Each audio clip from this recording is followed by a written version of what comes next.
हाँ। तज्जयति परं ज्योति समं समस्तर्णन्तपर्यायं दर्पणतलैव सकला प्रतिफलति परार्धमालिका यत्र। ऋषभ सिद्धूपा जी ग्रंथ विराजमान है। अपनी चर्चा अमृतचंद्र आचार्य देव की जो 107 नंबर का श्लोक है उसमें कुशील क्या है और कुशील का स्वरूप क्या है, मतलब क्या है, मतलब स्वरूप क्या है और किस तरह से कुशील में हिंसा आदि होती है, इसकी चर्चा कल चल रही थी। आचार्य देव कह रहे पुरुष और स्त्री का सहवास होने के बाद में समुच्चम मनुष्य जो संघी पंचेंद्रिय है, जो अलब्ध पर्याप्तक है, जिनकी पर्याप्ति पूर्ण होने वाली नहीं है, ऐसे अनेकों जीवों का घात हो जाता है। एक हिंसा किस प्रकार से? दो, जिस जीव को काम विकार का कुशील का भाव आता है, भले ही वो स्वशरीर हो या परशरीर हो, कुशील तो कुशील ही है। स्वश्री का लोक व्यवहार में प्रचलन है, क्योंकि अभी निचली भूमिका में ब्रह्मचर्य से रह नहीं सकता है, तो बट वो कोई पुण्य का कारण नहीं है, ना उससे कोई धर्म हो रहा है, बट अभी भूमिका अनुसार छूटा नहीं है, तो उसको अनीति आदि में नहीं आएगा, अन्य आदि में नहीं आएगा। तो उस कुशील के भाव से जिसे वो भाव हुआ है वेग का, तो कहते हैं उसने अपने भाव प्राणों का भी घात किया। दूसरी चीज़ है द्रव्य प्राणों का घात किया, क्योंकि काम सेवन होने के बाद में शिथिलता आती है। तीसरी चीज़ है परजीव, परश्री या पर पुरुष, जिसके प्रति काम विकार उत्पन्न हुआ है, उसे भी विकार उत्पन्न हुआ, इसलिए उसके भी प्राणों का हनन किया। इस तरह ये हिंसा ही है। ऐसा घटित करने वाला 107 नंबर का श्लोक था। 108 नंबर के श्लोक में अमृतचंद्र आचार्य देव मैथुन किस प्रकार से प्रकट रूप से हिंसा है उसमें दृष्टांत देके समझाएंगे। तिल आदि का एक बार 108 नंबर का श्लोक का पाठ करते। हिंस्यन्ते तिलनाल्यां तप्तायसि विनीते तिलायद्वत् बहवो जीवायुर्नो हिंस्यन्ते मैथुने तद्वत्। यद्वत् अन्वयार्थ में जैसे तिल नाल्यां, तिल से भरी हुई नली में, तप्तायसी विनीते, गर्म लोहे की शलाखा डालने से, तिलाम तिल, हिंस्यन्ते भुन जाते हैं, तद्वत वैसे ही मैथुने, मैथुन के समय, योनो योनि में भी, बहु जीवा बहुत से जीव, हिंस्यन्ते मर जाते हैं। सरल उदाहरण है, तिल से भरा हुआ कोई नली है और उसमें अगर गर्म लोहे की शलाका डाले तो तिल भुन जाते हैं, मतलब वो क्या बोलते हैं, भुने जाते हैं। ऐसे ही योनि में लिंग आदि के डालने के बाद में वहाँ पे रहने वाले अनेकों जीवों की हिंसा हो जाती है। इतनी सरल बात वो कह रहे, तो हिंसा होती है वहाँ पे। टीका में कह रहे यद्वत् तिल नाल्यां तप्तायसी विनीते सती तिलां हिंस्यन्ते तद्वत् योनौ मैथुने कृते सती बहवो जीवा हिंस्यन्ते। जैसे तिलों से भरी हुई बांस की नली में अत्यंत गर्म की हुई लोहे की शलाका डाली जाए तो सब तिल भुन जाते हैं, उसी प्रकार स्त्री के अंग में पुरुष के अंग से मैथुन करने पर योनिगत सर्वजीव तुरंत ही मरण को प्राप्त होते। यही प्रकट रूप से द्रव्य हिंसा है। तो इसमें हिंसा होती जैसे मद्य के सेवन में हमने पढ़ा था, जो बहुत रस के आधार से रहने वाले त्रस जीव होते, मद्य का रसपान करने से उनकी हिंसा होती है। ऐसे ही मैथुन करने से वहाँ पे रहने वाले बहुत सारे समूर्छन संघी पंचेंद्रिय जीवों की हिंसा होती। अब कोई कहेगा हम क्यों माने आगम प्रमाण? मैंने पूर्व में भी कहा है, प्रत्यक्ष और परोक्ष दो प्रमाण है। परोक्ष प्रमाण के 5 भेद है। स्मृति, याद आना, हाँ ये बात ऐसी थी पूर्व की, प्रत्यभिज्ञान, स्मृति प्लस प्रत्यक्ष का जोड़ रूप ज्ञान, पूर्व में ऐसा था, ये वही है, इसे भी प्रमाण माना गया है। तर्क करना, अनुमान करना, धुआं दिख रहा है, अनुमान करना वह अग्नि हो सकती है। आदि आदि रूप में तर्क, अनुमान और अंतिम आगम प्रमाण। कोई कहेगा आगम प्रमाण कैसे हो सकता है, तो ज्ञानी जी कहते हैं जहाँ तत्व की व्यवस्था सत्य है, जिसकी आप परीक्षा कर सकते हैं, देव तत्व, गुरु तत्व, धर्म तत्व, सात तत्व, जीव आदि, इनकी परीक्षा करके ये खरे है, तो इनमें जो भी अन्य कहा है उनको खरा मानना पड़ेगा, भले आप उसका प्रत्यक्ष प्रमाण नहीं कर पाओ तो भी। मतलब आप अभी प्रत्यक्ष मेरु पर्वत को नहीं देख पा रहे, आप प्रत्यक्ष पांडवों को नहीं जान पा रहे, आप प्रत्यक्ष परमाणु को नहीं समझ पा रहे, बट फिर भी आंतरिक, सूक्ष्मवर्ती और दूरवर्ती ये पदार्थ प्रत्यक्ष नहीं भी भाषित होते तो वे आगम प्रमाण से उनको मानना चाहिए। तो इसमें भी ऐसी हिंसा होती है, आपको आगम के आधार से मानना चाहिए। कोई कहेगा साहब 6 द्रव्य 7 तत्व इसी के सही कैसे, परीक्षा करो भाई, तुम्हें उतना पुरुषार्थ करना पड़ेगा, तुम पुरुषार्थ करोगे तुम्हें समझ में आएगा। हमने हमारी शक्ति प्रमाण परीक्षा की, हमें सत्य भाषित हो रहा है, इसलिए ये भी सत्य ही, इसमें कोई दुआई नहीं। और नहीं भी समझ में आता है 6 द्रव्य 7 तत्व की परीक्षा करने की भी ताकत नहीं या समय लगेगा, बट आगम में सत्य, भगवान गलत नहीं कहते, इसका निर्णय करना है। आप कहेंगे इन्हीं आगमों को सत्य क्यों माने, हम 363 मत वाले क्यों नहीं सत्य माने, तो आपको शास्त्र कौन सी यथार्थ है उसकी कैसे परीक्षा करना, ये मोक्ष मार्ग प्रकाशक के पहले अधिकार में देख लेना चाहिए। वहाँ पे जहाँ राग आदि के या कषाय आदि के बढ़ने की, युद्ध आदि की बातें हो, वह यथार्थ शास्त्र नहीं शस्त्र आदि है, वहाँ विस्तार से चर्चा। यह ऐसी कोई भी बात नहीं, यहाँ तो वितरागता का ही पोषण है, यहाँ तो राग के अभाव की चर्चा है, और पर यहाँ पे कभी भी एक दूसरे से परस्पर विरुद्ध बातें मिलेंगी नहीं। शादवाद से सब समझ सकते, शादवाद से वस्तु नित्य और अनित्य है, विरोध नहीं है, सहन अवस्था विरोध नहीं, साथ में रह सकते हैं, उसको बराबर से बता सकते हैं। मैं इतनी चर्चा क्यों कर रहा हूँ, अनेक जीवों की हिंसा होती है, इसीलिए आप समझना, अष्टमी चतुर्दशी शाश्वत पर्व है, जो भी 10 लक्षण अष्टानिक आदि शाश्वत पर्व है, 3 10 लक्षण 3 अष्टानिका अष्टमी चतुर्दशी 8 दिन में आती। शक्ति प्रमाण जैनी गृहस्थ इस दिन में ब्रह्मचर्य से रहने का प्रयास करता है, स्वश्री के साथ भी भोग, पर श्री का तो भोगने का सवाल ही नहीं, स्वश्री के साथ भी ब्रह्मचर्य से रहने।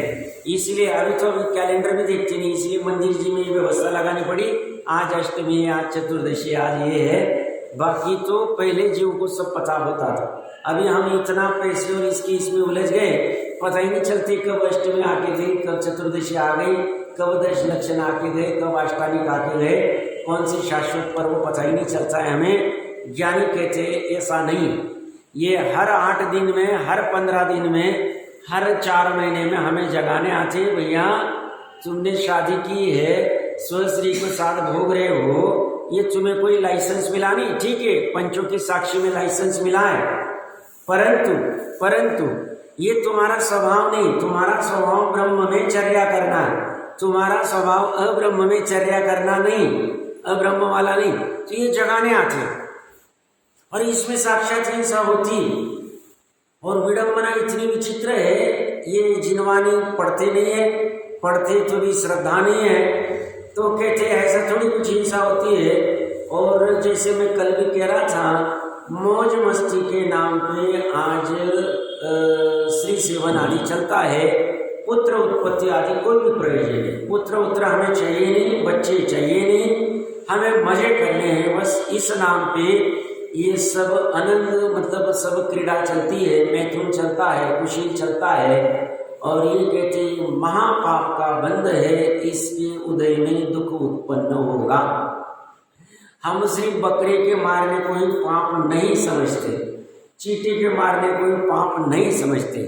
हमारी पाप की और हिंसा की परिभाषा इतनी सूक्ष्म है, हम पर द्रव्य एक इंद्रिय जल कई के हमें दिख नहीं रहा है, चींटी तो भी दिख रही मतलब चलते फिरते, पानी का ही जिसका शरीर है वो जल का ही जीव दिख ही नहीं रहा है। ऐसे तो चींटी का जीव भी दिख नहीं रहा, बट हम मानते हैं चलती फिरती है, चींटी को तो मारना नहीं चाहिए। तो हमारा सूक्ष्म इतना है कि हम जल अग्नि वाले जीव की भी अनर्थकारी हिंसा नहीं करते, स्थावर की वो चर्चा करके आ गए। ऐसे ही हम जैनी या पूर्व की ऐसी संस्कृति, शाहजी ये बच्चे उत्पन्न करके जैन शासन बढ़ाना चाहिए, जैनत्व बढ़ना चाहिए, इस अपेक्षा से किया जाता था एक। और दूसरा है मुनिराज आदि की आर व्यवस्था हो जाए, बस ये दो ही मुख्य उद्देश्य रहते थे। अब ये मुनिराज ना वैसे है, ना हमें आहार देने के भाव है, ना हमें ऐसा भोजन बनाने का भाव है। हमें तो बस जोमेटो का या होटल में ऑर्डर दे दिया, साहब ये भेज देना घर पे, और वो आदत है। या तो काम वाला कोई आएगा, उसे सोले का भोजन का कोई ज्ञान नहीं है, अब वो कैसे रोटी बनाएगा, कैसे आटा गूंथेगा, और वो अपना मूत्र आदि भी वहाँ डाल देगा, हमें पता नहीं चलेगा। ऐसा भोजन करने की हमें आदत हो गई है, तो हमें तो मुनि के आहार की तो कोई लेनी देनी नहीं पड़ी नहीं। ज़्यादा से ज़्यादा हम करोड़पति होंगे तो व्यवस्था लगा देंगे, गाड़ी भैया साथ में चलती रहेगी, मुनिराज का आहार होता रहेगा, इससे ज़्यादा हम कुछ नहीं कर सकते। और उसमें हम अपना नाम बड़ा करेंगे, साहब हमने मुनि के आहार की व्यवस्था कर दी, साल भर हमारी व्यवस्था चलती। और दूसरा पुत्र उत्तर हमें कोई चाहिए नहीं, साहब उनका कौन चिक चिक झेलेगा, कौन पोटे साफ करेगा, और कौन ये सब देखेगा, कौन उनको स्तनपान कराएगा, कौन ये नहीं चाहिए। तो ये दोनों व्यवस्था बंद हो गई। और तीसरी व्यवस्था इसीलिए दुखी हो रहे, इसलिए इतने डिवोर्स हो रहे, इतने विभक्त कुटुंब हो रहे, इतनी सब पीड़ाएं चल रही है, क्योंकि तुम्हारा लक्ष्य भोगवाद है, और भोगवाद में कभी भी सुख मिलेगा नहीं। आत्मानुशासन पढ़ना चाहिए। वो कहते हैं भोग भी धर्म को छोड़ के नहीं किया जाता। 5 इंद्रिय के विषय की भोग अभी छूटते नहीं, चौथे 5वें गुण स्थान तक की भूमिका तक नहीं छूटते। 5वें गुण स्थान में एक देश छूट जाते हैं, 6वें 7वें में सकल छूट जाते हैं, परंतु निचली भूमिका में नहीं छूटते हुए भी धर्म को नहीं छोड़ता है, क्योंकि धर्म के प्रताप से ये 5 इंद्रिय के भोग मिलते हैं। और तुम 5 इंद्रिय के भोग में धर्म को छोड़ दोगे तो डूबोगे। क्या प्रकरण चल रहा है आप समझना अच्छे से, ये सब चर्चा चल रही। ये कह रहे हैं कि इसमें भी हिंसा होती, तो अष्टमी चतुर्दशी आदि को जितना शक्ति प्रमाण ध्यान रखना चाहिए, तो ये द्रव्य हिंसा का टालने के लिए चर्चा की थी। अब कोई कैसे कोई कहे कि अनंग क्रीड़ा में तो हिंसा नहीं होती, उससे कहते हैं अनंग क्रीड़ा क्या है, तो अंग क्रीड़ा और अनंग क्रीड़ा। तो ये जो मैथुन है या कुशील है, इसके क्रीड़ा के 2 ही मुख्य साधन है, एक तो पुरुष का लिंग और स्त्री की योनि। इसके अलावा कोई भी दूसरे अंग की अगर क्रीड़ा करते हैं तो बोलते हैं उसमें भी हिंसा का सद्भाव है, क्योंकि उसमें भी राग की तीव्रता है। ऐसा स्पष्ट रूप से अमृतचंद्र आचार्य देव का श्लोक है 109 नंबर का, एक बार पाठ करते हैं। यद्यपि क्रियते किंचिन मदनोद्रेकादनंगर मनादि तत्रापि भवति हिंसा रागाद्युत्पत्ति तंत्रत्वात्। अन्वयार्थ में क्या कह रहे, और अपि तदुपरांत मदनोद्रेकात् काम की उत्कटता से यत किंचित जो कुछ अनंग रमणादि अनंग क्रीड़ा क्रियते की जाती है, तत्रापि उसमें भी रागाद्युत्पत्ति तंत्रवत्वात् रागादि की उत्पत्ति के कारण हिंसा भवती होती है। तो काम की सब हमने मैथुन सेवन नहीं किया, हमने वीर्य आदि का पचन नहीं किया, बट वो कह रहे हैं अनंग क्रीड़ा की उसमें भी तीव्र आसक्ति थी, और इसकी वजह से तुम्हें भी हिंसा का पाप लगेगा। जो कुछ अनंग क्रीड़ा है, मैथुन के अंग दो ही, उसको छोड़ के और अंग के साथ क्रीड़ा करना, इसमें भी राग आदि की तीव्रता है, उत्पत्ति हिंसा होती। टीका में क्या कह रहे, यत अपि मदनोद्रेकात् अनंग रमणादि किंचित क्रियते तत्रापि हिंसा भवति रागाद्युत्पत्ति तंत्रत्वात्। जो जीव तीव्र चारित्र मोह कर्म के उदय में संयुक्त होने से तीव्र काम विकार होने के कारण अनंग क्रीड़ा, काम सेवन करने योग्य अंग को छोड़कर अन्य अंगों द्वारा क्रीड़ा करता है, वहां भी हिंसा होती। पंचम काल का झोरा है, देखो 1000 साल पहले भी ये लिखे चले गए, और अभी अभी तो इतने साधन प्रचुर बढ़ गए हैं। 10-20-30 साल में अनंग क्रीड़ा के इतने विचित्र साधन हैं, ज्यादा कहने की आवश्यकता नहीं, या हम बैठ के कहना भी योग्य नहीं।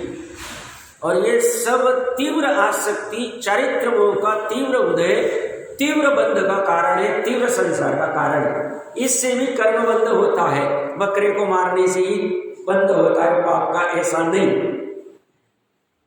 वो अनंग क्रीड़ा स्वश्री के साथ की गई तो भी चारित्र मोह की तीव्र आसक्ति है, उससे भी पाप बंध होगा।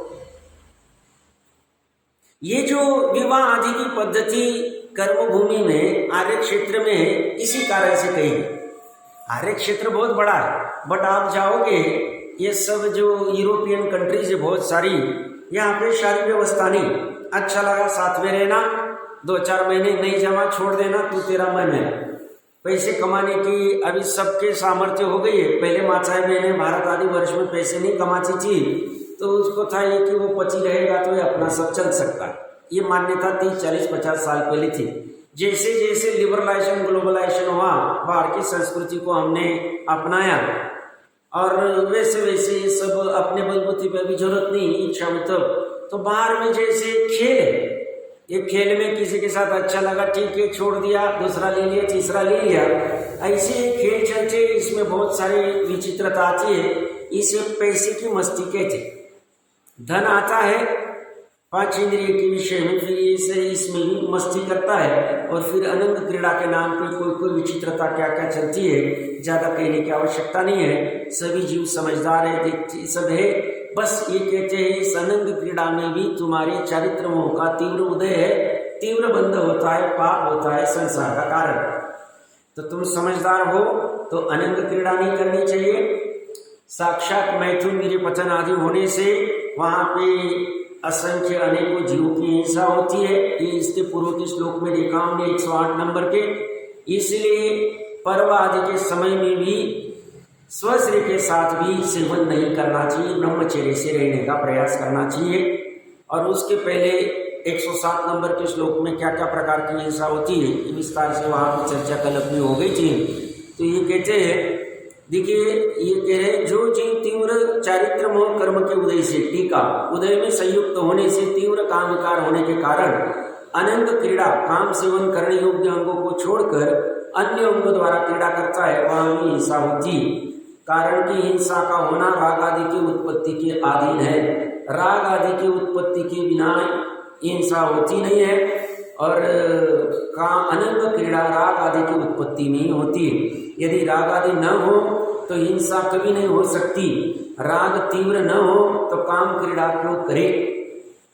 काम क्रीड़ा की इतनी विचित्रता है कि 60 साल 70 साल 80 साल का बुजुर्ग पत्नी गुजर गई तो भी दूसरे की तरफ ताकता रहता है। बहुत बहुत विचित्रता चलती है। ये मतलब अंश तक चलती रहती, ये छूटती ही नहीं है। इसके लिए निर्णय बड़ा गजब का आवश्यक है। जो अपना ब्रह्म स्वभाव है, उस ब्रह्म स्वभाव के निर्णय के बिना ये निकलता ही नहीं। बड़ी विडंबना की पात्रता होती।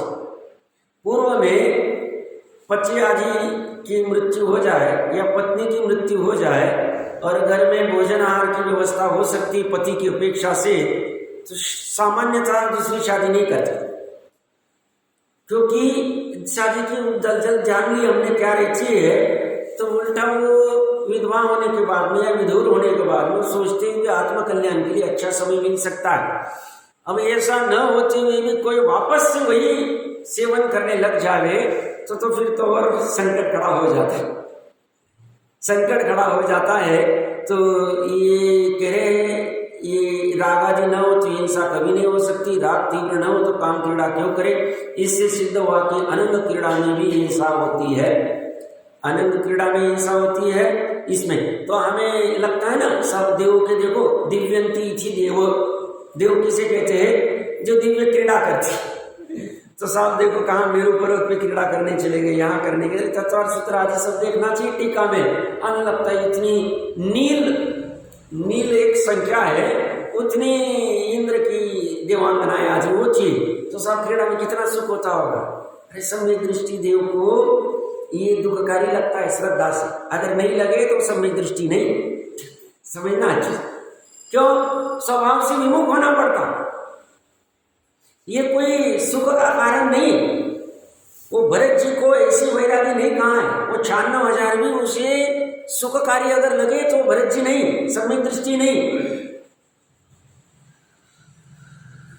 बट अभी सहज ऐसा नियोग है, सहज उदय की ऐसी विचित्रता है कि वो चारित्र मोह का उदय होता है और उस निमित्त से ऐसे सहयोग मिलते रहते हैं और चलती रहती है। बट उसमें भी ज्ञानी जीव निकलने की छटपटाहट भावना भाते रहती। कैसे निकले क्या करे। भावना भवनाशिनी, भावना अगर अच्छी रही निर्मल रही निकल सकती, नहीं रही उलझ जाएगी, बड़ा खतरनाक है। और ये उलझन इतनी है कितना संसार बढ़ा देंगे कल्पना नहीं कर सकते, हम कल्पना नहीं कर सकते। तो ऐसी ये सुंदर चर्चा यहाँ पे 109 नंबर के श्लोक में हुई है।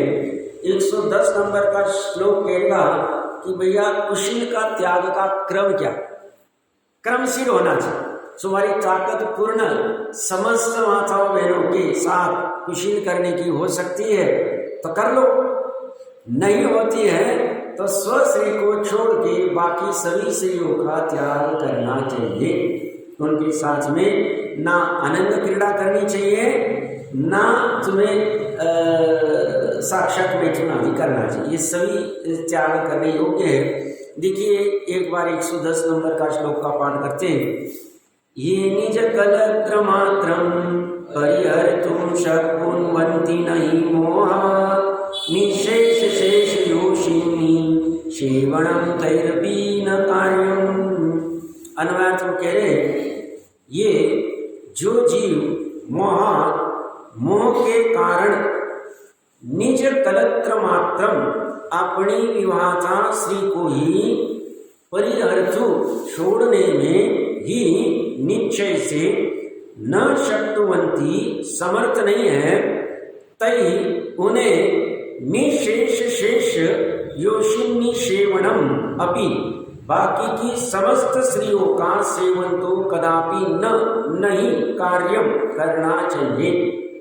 अब जब दूसरी स्त्री का ही सेवन नहीं करना चाहिए तो तिर्यंच आदि की, तिर्यंच नहीं कहो मनुष्य की पुरुष की अपेक्षा से, स्त्री की अपेक्षा से तिर्यंच कहो, इनका भी त्याग हो जाता है। विचित्रता है, कोई तिर्यंच के साथ ही चालू पड़ जाता है, तिर्यंच के साथ ही चालू पड़ जाता है। क्या क्या विचित्रता होगी, वेद की कैसी तीव्र कैसी उदय होगी, कुछ भी कह नहीं सकते। तो ये कह रहे हैं अगर तुम्हारा मोह की कारण है, मोह छूटा नहीं है, तो अपनी विवाहित स्त्री को, विवाहित स्त्री किसे कहेंगे, पंचों की साक्षी से जिसे विवाह करके लाए हैं उसे ही विवाहित स्त्री कहेंगे। जो भी प्रॉपर लोक व्यवस्था चलती है उस अनुसार, आज के जैसा नहीं कि विवाहित तो किया नहीं और बस रखी हुई है, सब रखी हुई का फिर क्या है, वो सब चलता ही है, तो उसमें वो नहीं चलेगा, उसका तो दोष लगेगा ही। वो तो फिर तीव्र कषाय के वश में लोक व्यवस्था को, नीति व्यवस्था को, वो अनिति में आएगा।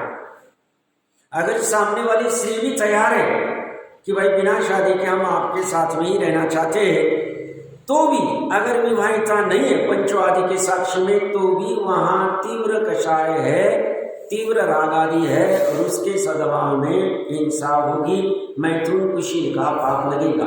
कुशील यहाँ पे ये सब चर्चा है। देखिए हमने पूर्व में कुछ प्रथमानियों की घटनाएं देखी, 2-3 मिनट में देख लेते, सहज विषय आया इसलिए। वो प्रथमानुयोग पढ़ के हमें सीखना चाहिए। प्रथमानुयोग क्या कहता है?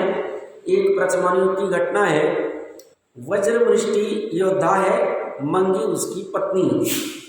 वज्रमुष्टि योद्धा कहीं युद्ध के लिए कहीं गया हुआ है बाहर में, जो भी प्रथमानुयोग से विस्तार से देख लेना। और मंगी जो है घर पे, सास को कुछ कषाय उत्पन्न हुई है, उसने मटकी में सांप रख दिया और उसे कहा मटकी में से लेके आना। गई, सांप ने डसा, मूर्छित हो गई, सास ने उसको स्मशान भूमि में ऐसी रख दी, अचेत हो गई, मरी नहीं, जो भी होगा। और जब ये वज्रमुष्टि आता है, अपनी पत्नी में मोहित है, पता चलता है तो उसको वहां जाता है तो अर्थ ध्यान करता है, फिर देखता है मुनिराज को। मुनिराज वहां ध्यान करते रहते, ये कहता है अगर आपके प्रताप से ये जिंदा हो जाए तो अमुक अमुक करूंगा, सहस्त्र दल का कमल चढ़ाऊंगा, या ऐसा कुछ तो भी भावना करता है। अब उसी समय में वहां पे कृष्ण के पुरोभव का जीव खड़ा है। कृष्ण का पुरोभव के जीव 7 भाई थे। 7 भाई अच्छे घर के थे, माता पिता की पूरी संपत्ति 27 में लूट दी, विवाहित थे 7 के 7। फिर चोरी आदि के धंधे चालू कर दिए थे, तो 6 भाई चोरी करने चले गए। 7वें को कहा तू रह, तुझे भी हम उसमें से अपना भाग देंगे, तो इसलिए रख, हम अगर मर गए तो हमारा पुल चलता रहेगा, तो तू मत आ। बात इतनी सी। कृष्ण का जीव वहीं पे। अब पुण्य का प्रताप कहो, मुनिराज का निमित्त वक्त कहो, या उसके आयु बची हुई थी तो वो जग जाती है। तो ये सहस्त्र दल कमल लेने के लिए चला जाता है वज्रमुष्टि। और एक कृष्ण का बहुत सोचता है, ये पति पत्नी के लिए इतना समर्पण कर रहा है, देखते पत्नी का क्या हाल है। तो ये मंगी को कहता है, ये वहां खड़ा हो जाता है और मंगी उसमें आसक्त हो जाती है, कृष्ण के पुरोभव के जीव। देखो विचित्रता, देखो ये वहां पे चला गया आगे। ऐसे तो अभी प्राप्त प्रसंग में कितने मिनट ज्यादा कहने की जरूरत नहीं। तो वो मंगी कहती चलो भाग चलते। बोले नहीं, तुम्हारा पति मुझे मार देगा, योद्धा है। बोले तुम चिंता मत करो, मैं उसको ठिकाने लगा दूं। अब ये ड्रम चल रहे हैं ना बाहर में, ऐसे वो भी ये प्रथमानुयोग की घटना है। कोई कहेगा साहब शौचालय में होते तो अभी भी हुए तो क्या बात है। अरे भैया ये तो पाप ही रहेगा, उन्होंने भी भोगा, तुम भी भोगना है तो भोगो, फिर करो, ऐसी क्या बात है। तो वो जैसे दल लेके आके मुनिराज के सामने डालने लेता है, जी उसको मारने निकलती, मंगी मारने को तैयार हो जाती, जी कृष्ण का पुरोभव का जीव रोक लेता और गायब हो जाता। तो जैसे उसे पता चलता है भंडाफोड़ हो जाएगी, ये अचेत हो जाएगी। छल करना तो स्त्री का सामान्य स्वभाव, तो वो अचेत हो जाती है। वज्रमुष्टि बोलता है क्या हो गया। बाद में वज्रमुष्टि को वही ये जो कृष्ण का पुरोभव का जीव है, ये वैराग्य लेता है, भाई आते घटना कहता है, 7 के 7 दीक्षा ले लेते। दीक्षा लेके उज्जैनी नगरी आती, वहां वज्रमुष्टि को उनसे पता चलता है ऐसा हुआ, वो भी दीक्षा ले लेते। और ये 7 भाई की पत्नियां भी दीक्षा ले ली आर्य का, संसार से वैराग्य आ जाता है। हम इतने निष्ठुर, इतनी सारी घटनाएं होती है, फिर भी डटे हम संसार से। घर छोड़ने नहीं कह रहे हैं, बट धर्म के सन्मुख भी नहीं हो रहे अच्छे से। क्या प्रकरण ले रहा हूं मैं। और वो 7 आदि का बन जाती है। मंगी को भी पता चलता है कि ये सब भंडाफोड़ हो गया, वो भी दीक्षा ले ली चाहिए। फिर उनका जो भी आत्मकल्याण हुआ नहीं हुआ, वो प्रथमानुयोग से देख लेना चाहिए। मैं प्रकरण क्या कह रहा हूं, विचित्रता की बातें है। और एक घटना है, कार्तिकेय मुनि की माता कृतिका के पिता अग्निदत्त राजा, कार्तिकपुर नगर। अग्निदत्त राजा बैठा है महल में, पुत्री यौवनता को प्राप्त हो गई है, सामने आती है तो ये मोहित हो जाता है पिता उसके ऊपर। और राज्य के मंत्रियों को पूछता है, क्या पूछता है कि मेरे घर में उत्पन्न रत्न क्या मैं भोग सकता हूं या अन्य भोग सकता है। अब दूसरे तो माठी ही, अन्य मत वाले वो कहते हैं आप ही भोग सकते। राजा की वाह वही करना उनका काम ही, यथार्थ कहना नहीं। वहां मुनिराज को पूछा गया, मुनिराज ने कहा स्वकन्या रत्न को छोड़ के बाकी के रत्न तुम भोग सकते हो, स्व उत्पन्न जो रत्न है कन्या उसे नहीं भोग सकते। अभी इसे तीव्र मोह हुआ है कृतिका के प्रति, पुत्री के प्रति। ये मुनिराज आदि को ग्राम से नगर से बाहर निकाल देते, जो भी प्रथमानुग की घटना है उससे शादी करता है। कार्तिकेय होता है और बहन होती है वीरमती। वीरमती तो शादी हो जाती है। कार्तिकेय 13-14 साल का है और मित्र के साथ खेल रहा है। मित्र कह रहे मेरे मामा ने ये दिया, मेरे नाना ने आभूषण दिए, वस्त्र दिए। ये माँ के पास आता है, माँ इन लोगों के सब मामा और नाना इतना इतना देते, मेरे मामा नाना का क्या चक्कर है। माता कहती बेटा क्या कहे, तुम्हारे नाना ही, तुम्हारे पिता ही तुम्हारे नाना है, मेरे पिता भी। वो ऐसी दीक्षा लेके फिर बोलती इनको किसी ने समझाया नहीं। बोलती मुनिराज ने समझाया था, समझे नहीं। और उसी मुनि का इतनी महिमा आती है, दीक्षा ले लेता है। फिर बाहर का प्रसंग देख लेना चाहिए। कार्तिकेय मुनिराज की इसी सुंदर घटना है। बाकी सत्येंद्र की भी मैंने थोड़ी दिन पहले कही थी घटना। जीवन दर 2-4 घटनाएं महत्वपूर्ण है, देख लेना।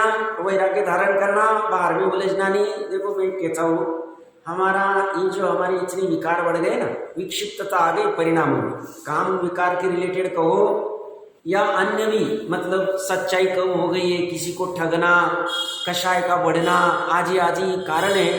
ये निमित्त कारण, कर्म तो कारण नहीं, मुख्य नियामक कारण है, हमें भी पता है। उपादान की योग्यता ये हमें भी पता है। बहिरंग निमित्त जो हमारे समझ में आ रहा है, खान पान बड़ा बिगड़ गया। जैसा खावे अन्न वैसा होवे मन।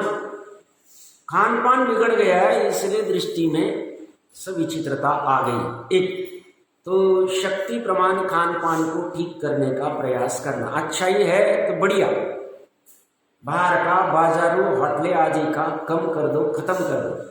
नहीं तो अच्छे अच्छे घर की माताएं बहनें पुत्रियां विडंबना को, विकार को प्राप्त हो रही है। इसका एक कारण खान पान है और दूसरा ये मोबाइल टीवी आदि, जिससे इतना संपर्क, ये सब ऐप के चक्कर, ये सब कहाँ से कहाँ कौन मिल जाता है, कौन जुड़ जाता है, किससे क्या प्रेम प्रसंग बन जाता है, क्या अवस्था होती है, ज़्यादा कहने की जरूरत नहीं। तो जितना कम ऐसा व्हाट्सएप सुखदायी नहीं लगना चाहिए। सामान्य अपना कार्य व्यापार आदि का चलने के लिए आवश्यक उतना ईमेल वगैरह, SMS हो गया, फोन हो गया बहुत। इसके पहले 50 साल पहले ये धीरूभाई अंबानी के पास में मोबाइल फोन नहीं था, व्हाट्सएप नहीं था, पैसा नहीं कमा पाएंगे, धंधा नहीं कर पाए। धंधा इसके बिना हो नहीं सकता। किसने कहा, कौन कहाँ से दिमाग में कचरा भर गया, कुछ समझ में नहीं आता मुझे। तो ये इतना नजदीक है, अनावश्यक वाला ये अंदर चला जाता है और परिणामों में फिर कब क्या कौन कैसे डिसीजन ले सकता है, कुछ भी कल्पना नहीं कर सकते हम। तो हमें अगर बचना है स्वयं और साथ आसपास वाले समझदार है तो समझाओ और स्वयं पहले समझो। स्वयं जीवन में उतारे नहीं दूसरे को करे तो भी कुछ काम का नहीं है। तो देख लेना चाहिए जितना बच सकते, क्योंकि इसका फल किंपाक के समान है। किंपाक फल ये बड़ा दुखदायी होता है। दिखता अच्छा है भोगते वक्त, उसका परिणाम बड़ा खतरनाक होता है। पूछो उस शुभम किंपाक फल के चक्कर में उसकी क्या हालत हुई थी, ज्यादा कहने की जरूरत नहीं है। तो ये थोड़ा सा देख लेना चाहिए खान पान आदि का। जीवनधर की माता और सत्येंद्र उसमें लिप्त है, स्वश्री में ही, और इतना आसक्त है कि काष्टांगर को दे दी, परश्री में नहीं। ठीक है, अच्छी बात। ये तो सब विचित्र ही मंगी आदि के उदाहरण। तो उसको 3 स्वप्न पड़े जीवनधर जब गर्भ में आए, तो भी ये सुधर नहीं रहा। फिर भी निश्चिंत उपाय नहीं कर रहा है, वही में आसक्त है। बस ऐसी हालत है जिनकी होती है तो ये जग जाना चाहिए। रावण सीता का ज्यादा कहने की जरूरत नहीं। शांतिनाथ भगवान का पूर्व भोग, शांतिनाथ भगवान का पूर्व भोग श्रीशेन राजा, उपेंद्र और इंद्र 2 पुत्र। इंद्र की जिसके साथ विवाह वहां था, वो ससुर जी ने साथ में एक विलासिनी भी दी थी विलास करने की। अब उस विलासिनी के चक्कर में ये उपेंद्र और इंद्र लड़ रहे, और शांतिनाथ भगवान के पूर्व में श्रीशेन की आज्ञा का ये नहीं कर रहे। आज्ञा में हम माता पिता और इनकी आज्ञा का फॉलो करते। का करछे व्यापार धंधे में तुम चुप रहो, तुम्हें नहीं समझ, तुम चलो बाजू, कहीं भी व्यापार रहो, कोई भी कार्य रहो, सब हम उद्दंड हो रहे, उसका फल क्या है? हम धर्म नहीं प्राप्त हो रहा और मनुष्य बहुत चला जाए। तो इन्होंने श्रीशैल राजा की आज्ञा का पालन नहीं किया। वो खेत किन्न है, वो प्रथम से देख लेना चाहिए क्या किया। बाद में इंद्र उपेंद्र के ठिकाने आए और दीक्षा आदि ली, वो अलग से प्रसंग है। तो समझदार जीव तो सुधर भी जाता है कभी गलती करके औदैहिक भाव में, बट जो सुभट होता है, जिसका संसार अभी बहुत बाकी है, इतने कार्यक्रम करके भी डटा ही रहता है, ये करता ही जाता है। कहते भैया थोड़ा समझो, बड़ा मतलब इसका फल अच्छा नहीं है। तो ये सहज गति विद्याधर और सुतारा, ये प्रथमान्य की घटना पता है। विद्याधर सहज गति जो था ये सुतारा में आकर्षित हो गया था, और उसके लिए फिर वो क्या है, पद्म पुराण जिसे समझना चाहिए। सुदर्शन सेठ के चक्कर में और रानी मरण को प्राप्त हो गई। क्या भाव, इसे मुझे भोगना है, और राजा इतना राजा छोड़ के उसे भोगने के बाद यहाँ पुरुष या स्त्री की चर्चा नहीं चल रही। किसी भी वेद उदय उत्पन्न हो डूबता ही, फिर स्त्री रहो पुरुष रहो।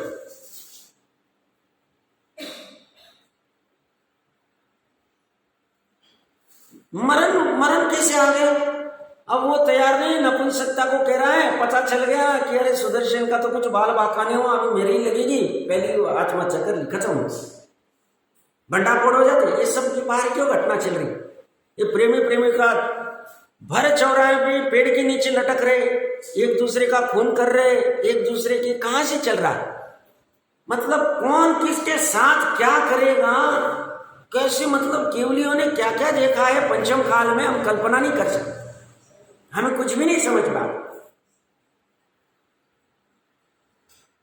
सास जमाई के साथ भागती जा रही, कहा क्या लेना देना, कुछ लेना देना नहीं। लड़की पिता के हाका धन चुरा के प्रेमी के साथ भाग के जा रही, या पति है तो पति के घर का धन चुरा के भाग के जा रही, बच्चे हैं, सब कुछ है, घर पे सब अच्छा है। मैंने कल कहा गौतम गंधर्व का पूर्वभोग, सब मस्त काम है, विडंबना।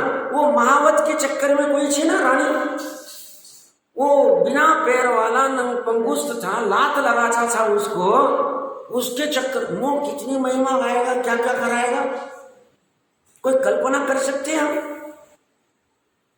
समझना चाहिए। इसलिए 49वां श्लोक 500 बार पढ़ना चाहिए, 5000 बार पढ़ना चाहिए। क्या कह रहे हैं? पर द्रव्य से किंचित मात्र सूक्ष्म भी हिंसा होती नहीं। हिंसा की जगह पे मैथुन सब लगा लेना, चोरी झूठ सभी, क्योंकि हिंसा में सभी पाप गर्भित कर दी। मैं बार बार नहीं कहूंगा, फिर भी मैं कहता जाऊंगा, घबराना नहीं, क्योंकि पंचम काल वाले को हैमरिंग करना पड़ता है। 44वें श्लोक में सभी पाप हिंसा ये घटित कर दिया। 42वें श्लोक में चोरी झूठ कुशील परिग्रह हिंसा ये घटित कर दिया। 49वें श्लोक में कह रहे पर द्रव्य से सूक्ष्म भी हिंसा होती नहीं, पर द्रव्य से सूक्ष्म भी चोरी के भाव होते नहीं, झूठ के भाव होते नहीं, कुशील के भाव होते नहीं, परिग्रह के भाव होते नहीं, अभी और कोई भी क्रोध आदि के भाव होते नहीं। परंतु निर्मल चित्त वाला पुरुष अपने निर्मल परिणामों के लिए परिग्रह आदि का त्याग करता है, अभाव करता है, ऐसे संपर्क से नहीं रहते। ये जो जितना बाहर उछल कूद की हमें आदत लग गई ना, ये हमारे लिए दुखदायी, हमारा उपयोग उलझ जाता है, और उलझा हुआ उपयोग स्वभाव सन्मुख आने में महाकठिन होता है। बहुत सरल काम, अपना ही उपयोग अपनी आत्मा, त्रिकाली आत्मा अपनी, ज्ञान उपयोग अपना, पर्याय अपनी, बस उसे लेके जाना। नहीं जा रही, कब से नहीं जा रहे? अनादिकाल से नहीं जा रही। कठिन किसने किया? हम नहीं किया। हमें बार बार उपयोग बाहर लेके जाना है, और बाहर लेके जाते खराब होता, हालत खराब। ये कुलभूषण देशभूषण जैसे इतने मतलब तद हो मोक्षगामी जीव, और कैसी विचित्रता। वो तो उनके वैराग्य का निमित्त बनना था। अपनी बहन को देख के भाव आ रहे, मैं इसको छोड़ूंगा नहीं। क्या क्या होते हैं, अब क्या कहे। बाहर में बड़ा एक्स की स्त्री वाई के साथ में, वाई की स्त्री एक्स के साथ में, ये नाम के चेंज के नाम पे, एंजॉय के नाम पे, उद्दंडता के नाम पे, स्वतंत्रता के नाम पे, किसी के भी नाम पे कहो, सब जो कुछ चल रहा है खतरनाक चल रहा है। 50 साल की गृहिणी, 20 साल का लड़का, वो लड़का धन कमाने के लिए धनवान के यहाँ की स्त्री क्या करेंगे, कैसे करेंगे, ये कहते हैं ये सब दुखदाई है। स्वश्री के छोड़ के बाकी में शांति रखो, तुम्हारे लिए यही कार्यकारी है, नहीं तो विपरीत परिणामों से, विडंबना से तुम दुख को प्राप्त होगे। ये सब चीज़ें हैं और भी क्या कहे, अब ज़्यादा कहने की आवश्यकता नहीं है। तो ये कह रहे देखिए यहाँ पे टीका में, ये जीवा ही मोहा निज तलत्र मात्रम परिहर्तुम हीन शक्नुवन्ति तैरपि निशेष शेष योषिनी शिवणम न कार्यम। जो जीव प्रत्याख्यानावरण चारित्र मोहनी के उदय से उदयवश अपनी विवाहिता स्त्री को छोड़ने में समर्थ नहीं है। इन्होंने क्या लिखा टोटल साहब ने, विशेष एक लाइन पढ़ी, बताओ। हाँ, अप्रत्याख्यानावरण अनंत अनुबंधी वाला नहीं, वो कह रहे हैं सभी जैनी जो पढ़ रहे हैं सम्यक दृष्टि है, आगम अनुसारी सम्यक दृष्टि है, आगम की आज्ञा को ऊर्ध्व रखते हैं, निश्चय सम्यक दर्शन देख लेंगे, है तो बढ़िया, नहीं है तो वो कर लेंगे, वो तो है हमारे दिमाग में। अप्रत्याख्यान किसका उदय में आते है, सम्यक दृष्टि, इसलिए सम्यक दृष्टि ऐसी अनिति नहीं करता। अनिति कितनी विचित्र है, मतलब घर में बच्ची लड़की 25, 28, 30 की हो गई, माता पिता टस से मस नहीं हो रहे, माता पिता भी बड़े, मतलब वो यहाँ आवाज आ रहे, कोई गिफ्ट ला के दे रहा है, कोई क्या ला के दे रहा है, उनको समझ भी नहीं आ रहा है। वो जहाँ भी लड़का देखने जाता है तोड़ के आ जाता है, क्या क्या करता है, कहाँ क्या प्रसंग हो रहे, क्या चल रहे, हमें अपना मातृत्व पितृत्व कुछ भी समझ नहीं आ रहा है। उल्टा हम वो कैसे डूबेगा, उसका घर कैसे टूटेगा, उसका घर कैसे फोड़ेगा, इसी चक्कर में हम उसको उपाय दे रहे। हम माता पिता है कि पूर्व भोग के उसके वैरी है, हमें भी समझ में नहीं आ रहा। देख लेना चाहिए, सब आम में खड़े टसते ही नहीं, पढ़ाने के चक्कर में वो 25-28 की हो रही है, उसका वो विकारता को प्राप्त कैसे क्या हो रहे, क्या करना चाहिए, क्या पहले जो समय अनुसार सब कार्य होते थे, इसलिए इतने सब प्रसंग नहीं होते। अभी समय का कुछ नहीं, सबको अपनी करियर की पड़ी है, पैसे कमाना है और पैसे से सब कुछ होता है। इस चक्कर में सब करते वक्त अच्छा लगता है, फिर ये जो डिप्रेशन आ रहा है, मानसिक रुग्ण बन रहे हैं, हालत इसी से खराब हो। और ये फिल्म स्टार इनके कहाँ क्या कैसे चक्कर चलते कुछ पता नहीं, और ये उनकी फोटो लेके घूम रहा है बाकी दिन, उनके वो घर पे वो तस्वीर लगा के बैठा है, उनको देखता है, क्या इसके दिमाग में आता है, कुछ भी समझ में नहीं आता। वितरागता तो बहुत दूर हो गई, मंदिर में आएगा 8-15 दिन में, महीने भर में, नहीं तो नहीं भी आएगा, कभी दोपहर को 11 बजे आएगा, कभी 4 बजे आएगा, नहीं तो नहीं भी आएगा, उसको कोई लेना देना नहीं। मंदिर उसकी वितरागता के पोषण के लिए बनाए गए थे, तो कोई नहीं ऐसा हालत ही कराओ। 4-4 दिन तक मंदिर नहीं आते, हमें जो इतना खेद होता है, 35 साल तक हमें मंदिर ही दिखा नहीं। इंदौर आए तो पहली बार मंदिर दिखा हमें, समझना, आप कल्पना कर सकते, हमारे जन्म के होम टाउन में मंदिर नहीं था वितराग भगवान का, कितना दुर्लभ है, आप कल्पना करो। और हमें मिलके भी, हम जैनी रह के भी मंदिर आने को तैयार नहीं है, कैसे वितरागता का पोषण होगा हमारा।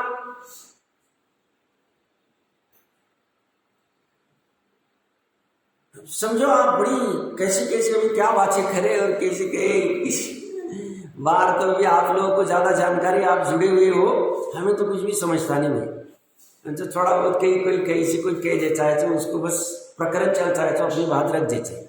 अब जिसे समझना है समझो, नहीं समझना है मत समझो, बट एक बात है, खान पान ठीक कर दो भैया। और दूसरा है आपका टीवी मोबाइल आदि कैसे घटा सकते हो देख लेना। ये कारण है निमित्त, अपने परिणामों को खराब करने के निमित्त, हमें भी पता है निमित्त है, बट 49 नंबर का श्लोक मैंने बोल ही दिया। तो ये संसारी की अन्य समस्त स्त्रियों के साथ, हाँ, जो जीव अप्रत्याख्यानावरण चारित्र मोहनी के उदय से अपनी विवाहिता स्त्री को छोड़ने में समर्थ नहीं है, उन्हें भी अपनी विवाहिता स्त्री के अलावा संसार की अन्य समस्त स्त्रियों के साथ काम सेवन नहीं करना चाहिए और अपनी विवाहिता स्त्री में ही संतोष रखना चाहिए। ही लगा दिया, सम्यक एकांत है, संतोष उतना ही रखना चाहिए। जैसे वो परिग्रही लोभी जीव होता है ना, पर के धन में भी अपनी नजर रखता है, कैसे वो अपना हो जाए, और इसीलिए प्रयास करता है पर का प्रॉपर्टी, पर का धन कैसे मुझे प्राप्त हो जाए। तो वो असंतोष भाव है। अपना जितना पुण्य के उदय से, अपने व्यापार आदि से मिलेगा, उसमें संतोष रखना अच्छा माना जाता है कि भाई अभी गृहस्थी पूर्ण छोड़ नहीं सकता है, मुनि बन नहीं सकता है, व्यापार धंधा करेगा, शांति से बैठेगा, अपनी विधि मिलेगा तो माल दिखाएगा, ग्राहक को माल बेचेगा, पैसा लेगा, शांति से रहेगा, खान पान करेगा, मस्त होगा। अभी क्या हो रहा है साहब, ये मित्र का ऐसा हो गया, वो मित्र का ऐसा हो गया, इसका हो गया, इधर इसके भी परिणाम बिगड़ने लगे। ये भी करता है, मैं भी ऐसा पैसा कमाऊं, मेरे को फिर इसका फायदा क्या, देखो वो कितना आगे बढ़ गए, कितना कर दिए, ये भी बुरे काम करता है, संतोष करता है। ऐसी ये है, ये कहते तुमने स्वश्री में ही संतोष करना चाहिए था, इसलिए तुम्हें पंचों के साक्षी में उनके साथ में जोड़ दी। वो चारुदत्त को क्या किया, चारुदत्त की देखो कैसी कलाकार है, कैसी गजब अवस्था है। चारुदत्त की मां परेशान है कि साहब ये तो देखो कैसा बैरागी होके देखो, और अब उसे जोड़ तो देती मनोवती, जो भी नाम होगा देख लेना चाहिए, प्रथमान योग से जोड़ देती, वो उसके प्रति आकर्षित नहीं, माँ खुद ही वेश्या के पास भेज रही, देखो कैसी हालत। ब्रह्मचर्य अच्छी बात है, वो इतनी संस्कारी थी, मनोवती है, जो जिसके साथ भेज रही है, शांति से वो अपने घर के बाहर निकाल ले रही कि मेरा पति मेरे साथ सेवन नहीं कर रहा है, और अभी तो डायरेक्ट ढिंडोरा पिटा जाता है, देखो ये तो नपुंसक है, मेरे से सेवन नहीं करता है, मेरी पूर्ति नहीं करा रहा है, कैसी हालत है। प्रथमानियों पढ़ना चाहिए, देखो मनोवती की कैसी सुंदर चित्रण किया हुआ, वो नहीं भोगता है। शादी के पहले रात्रि में भी अपना वो रूम यहाँ बैठा हुआ है, वहां अच्छी से शांति से अपना जीवन जी रही, उसे कोई तकलीफ नहीं अभी डाइवर्स देना है, देखो ये तो मैं तो भोगने के लिए आई थी, ये तो मुझे 5 इंद्रिय के विषय नहीं दे रहे। आज के क्या सिखा रहे हम माँ बाप भी कैसे, नहीं बेटा तोड़ दे हम शादी, दूसरी करा देगी, तो आजा तो घर, क्या करा चाहिए, मनोवती समझनी चाहिए, मनोवती नाम, हाँ मनोवती नाम, मेरा नाम भी ठीक है, नहीं तो देख लेना चाहिए जो भी नाम होगा, नाम से कुछ नहीं। हम क्या सिखाते अपने बच्चों को, उल्टा सिखा रहे हैं हम, इसलिए हमारा काम भी उल्टा होने वाला है, समझना अच्छे से, सीधा सिखाओ उनको, संस्कार दो अच्छे से, इसको ऊर्ध्व रखो, डुबाओ मत, खुद भी डूबो मत और उनको भी डुबाओ मत। अब वो वहां तो क्यों उसके पास भेज दिया और क्या हो गया, वो सब वहां से देख लेना चाहिए। तो ये क्या कह रहे हैं, ये स्त्री को छोड़ने, काम सेवन नहीं करना चाहिए और अपनी विवाचा स्त्री में संतोष रखना चाहिए, ये क्लेश ब्रह्मचर्यवत है। सर्वथा त्याग तो मुनि धर्म में है, श्री मात्र के साथ काम सेवन करने का त्याग करना महाव्रत है, महाव्रत ये होता है। अब देखो महाव्रत, अभी आगे भी महाव्रत की चर्चा चलेगी। मुनिराज को इतना गजब है महिमा आती, मैं कल भी महिमा कर रहा था, आज भी अभी सहज महाव्रत की बात आ गई। गनिनी आर्यिकाओं की मुख्य 5 हाथ दूर खड़ी रहे और शिष्या उससे और 2 हाथ पीछे खड़ी रहे, वो भी किसके सामने, नवदीक्षित मुनि के सामने नहीं, आर्यिका नहीं कह रहा हूं, मुनि कह रहा हूं, जिनको अनुभव है ऐसे आचार्य के सामने। और अगर कोई रात को 8 बजे है और आजू बाजू में स्त्रियां बैठ गई है, हालत खराब हो जाएगी, आप समझना, 5 हाथ दूर दिन में, वो भी उनको अगर पता चलेगा यहाँ से आर्यिका का संग जा रहा है, मुड़ जाते थे। ऐसे सब आगम पढ़ना चाहिए, मुनि का स्वरूप पढ़ना चाहिए, मुड़ जाती ही नहीं उस दृष्टि से कि वह आर्यिका बाजू में, ये बाजू में, साथ में पढ़ाने के नाम पे आसपास में बैठ गई, ये माताएं बहनें पढ़ा रहे, कभी काम नहीं चलेगा हमारा, डूबे हमारा ब्रह्मचर्य खत्म। भले हमने साक्षात सेवन नहीं किया स्त्री का, बट हमारे परिणाम बिगड़े मानो, 9 आड़ की रक्षा नहीं हुई मानो, 108 कोटि से ब्रह्मचर्य व्रत में दोष लगा मानो, अनाचार रूप में कभी भी नहीं किया है, कभी भी नहीं, हाथों हाथ आदि ये सभी क्रियाएं नहीं की जाती। कैसे अद्भुत होता है, मतलब आप कल्पना नहीं कर सकते, आप जीवन गजब होता है मुनिराज का, देखना चाहिए, विचार करना चाहिए। आज का अपना समय थोड़ा सा ऊपर आ गया है, अभी परिग्रह की सुंदर चर्चा चलेगी, देखते आचार्य देव क्या कहते हैं इसमें होंगे।